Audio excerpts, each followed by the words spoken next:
Hello guys, welcome back to my YouTube channel. और आज मैं आपके लिए लेके आई हूँ एक सिंपल और थोड़ा डिफरेंट स्टाइल। ये जो आपको शॉल दिख रहा है विंटर्स में, अगर आप इसका यूज़ नहीं करना चाहते तो आज आप इसको एक डिफरेंट लुक दे सकते हो।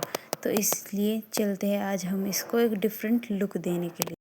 सबसे पहले हम इस पर अच्छी तरह से प्रेस लगाएंगे। फिर हमें ये रहता है कि हम कपड़ा कितना फ़ोल्ड करें, तो इसके लिए मैं बताऊंगी कपड़ा कितना फ़ोल्ड करना है।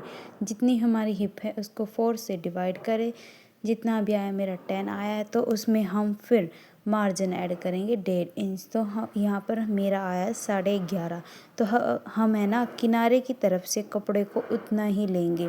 जैसे कि यहाँ से ये 11.5 का निशान लगाया, अब ऐसे ही 11.5 के हम निशान लगाते जाएंगे। और जो साइड में हमारा कपड़ा है ना वो इक्वली बच जाएगा, जिसको हम स्लीव्स के लिए यूज़ कर सकते हैं। ऐसे ही अब हम इस पर क्रीज बना लेंगे अच्छी तरह।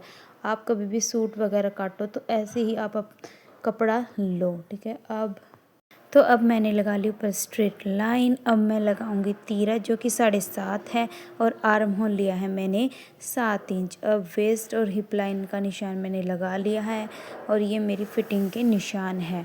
अब हम क्या करेंगे, अब हम लगाएंगे आर्म होल के निशान। आर्म होल के निशान से पहले हम करेंगे शोल्डर को डाउन।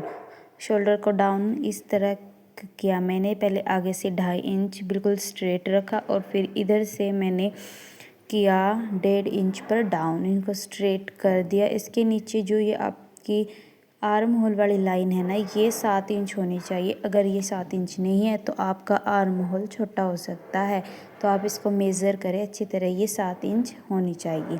तो अब पहले मैं लगाऊंगी अपने बैक आर्म होल का निशान, ठीक है। ये यहाँ से 2 था, तो ये जो स्ट्रेट लाइन है इसको भी हम 2 पर ही निशान लगाएंगे। निशान लगाने के बाद हम फ्रेंच कर्व को रखेंगे और एक अच्छी सी शेप दे देंगे। बैक आर्म होल हमारा हो गया है बिल्कुल परफेक्ट रेडी। तो अब हम लगाएंगे फ्रंट आर्म होल की शेप। तो इसके लिए हमें क्या करना होगा, जो हमारी ये लाइन है इसका हाफ करेंगे। जो ये हमारी थी 7, तो 7 का हाफ किया हमने यहाँ पे।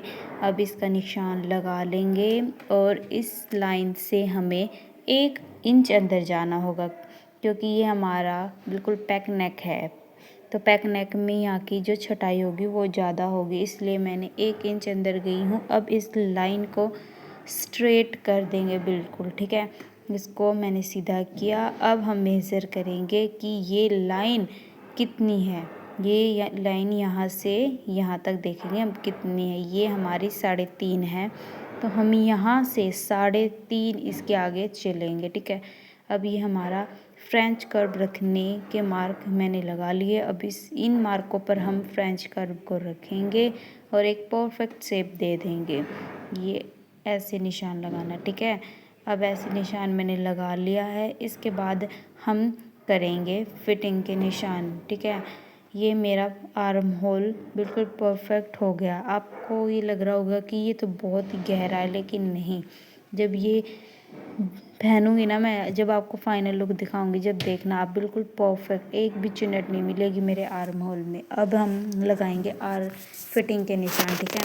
फिटिंग को फिटिंग से मिलाएंगे और मार्जिन को मार्जिन से। अब मैंने ये फिटिंग के निशान लगा लिए हैं और मार्जिन से मिलाए हैं, ठीक है। अब हमारे फिटिंग के निशान बिल्कुल परफेक्टली लग चुके हैं। अब आप ये सोच रहे होगे कि इसने तो लेंथ की मार्किंग हमें दिखाई नहीं, क्योंकि मैंने इसकी जितनी लेंथ निकली ना, मैंने इसको पूरा ही बनाना है, इसलिए मैं अब दिखा रही हूँ। यहाँ पे 36 इसकी लेंथ आई है, तो मैं इसको इतना ही तैयार करूँगी। अब हमारी इसकी परफेक्ट मार्किंग हो गई है। अब हम इसको कट कर देंगे। पहले हम बैक आर्म होल कट करेंगे, फ्रंट आर्म होल हम कट नहीं करेंगे। जहाँ से हमने डाउन किया है वहाँ से करके उसे कट कर दिया, ठीक है। अब हम बैक पार्ट को कट करेंगे। पहले अच्छी तरह इस पर प्रेस लगाएंगे। प्रेस लगाने से भाई कपड़े में ना इतनी अच्छी फिनिशिंग आती है, बहुत अच्छी। और एक क्रीज़ बन जाती है कि हमें बार बार जब तक हम सूट सिलेंगे ना, हमें क्रीज़ दिखती रहेगी, तो हमें सेंटर का कोई इश्यू होगा ही नहीं। तो अब हम इसको बैक पार्ट पर फ्रंट पार्ट रख के मार्किंग करेंगे। जो हमारा बैक पार्ट होता है ना, उसका आर्म होल हमें बढ़ाना होता है। जितना हमारा फ्रंट आर्म होल होता है उतना ही हमारा बैक आर्म होल होना चाहिए। मेरा फ्रंट आर्म होल था 9, तो मैंने अपना बैक आर्म होल भी 9 किया। जितना ऊपर तक हुआ ना 9 में मेरा 1 इंच बढ़ा है, तो मैंने वो बढ़ाया। अब इसको हम कट कर देंगे। अब हमारे बैक पार्ट की भी कटिंग हो चुकी है। अगर आप बैक आर्म होल को नहीं बढ़ाएंगे तो आपका आर्म होल टाइट होगा। अब हम सभी फिटिंग के निशानों पर कट लगा लेंगे ताकि फिटिंग करते वक्त हमें कोई भी परेशानी ना हो। और अब हम फ्रंट आर्म होल की कटिंग करेंगे। लो जी, अब हमारे दोनों ही पार्ट कंप्लीट हो चुके हैं। तो अब हम स्लीव्स की कटिंग करेंगे। स्लीव्स की कटिंग करने के लिए पहले हमें लेंथ देखनी होगी। लेंथ रखी है मैंने 20.5, क्योंकि नीचे बॉर्डर है तो ऊपर ही 1/2 इंच लगेगा, तो मेरी 20 इंच मुझे रेडी मिल जाएगी। ठीक है, अब ये स्लीव्स में थोड़ा कपड़ा कम था तो इसलिए इसमें हम जोड़ लगाएंगे। ठीक है, ये जोड़ वाली स्लीव्स बनेगी, लेकिन नीचे हम तो हमारा बॉर्डर आ जाएगा, तो हमें मेन तो बॉर्डर ही चाहिए। अब इसको ऊपर से डाउन करेंगे। मैंने 3.5 इंच पर डाउन किया। ठीक है, अब हमारी जितनी भी चेस्ट का 4th भाग होता है ना, उतना हम उसको रखेंगे। जैसे कि यहाँ से चेस्ट का 4th भाग रखा और इसको एक परफेक्टली शेप दे देंगे हम। ठीक है, अब हम इसकी फिटिंग के निशान लगाएंगे। जितनी मैंने मोहरी रखी है नीचे से अपनी 4.5, उसको फिटिंग तक मिला लेंगे। ठीक है, अब हम इसकी फ्रंट की छटाई नहीं करेंगे, क्योंकि इसकी फ्रंट की छटाई मैं पहले जोड़ लगा लूँगी ना, उसके बाद करूँगी। ठीक है, और इसकी कटिंग भी मैं तभी करूँगी। ये देखिए, ये है मेरा बैक पार्ट जो कि मैंने कट किया था।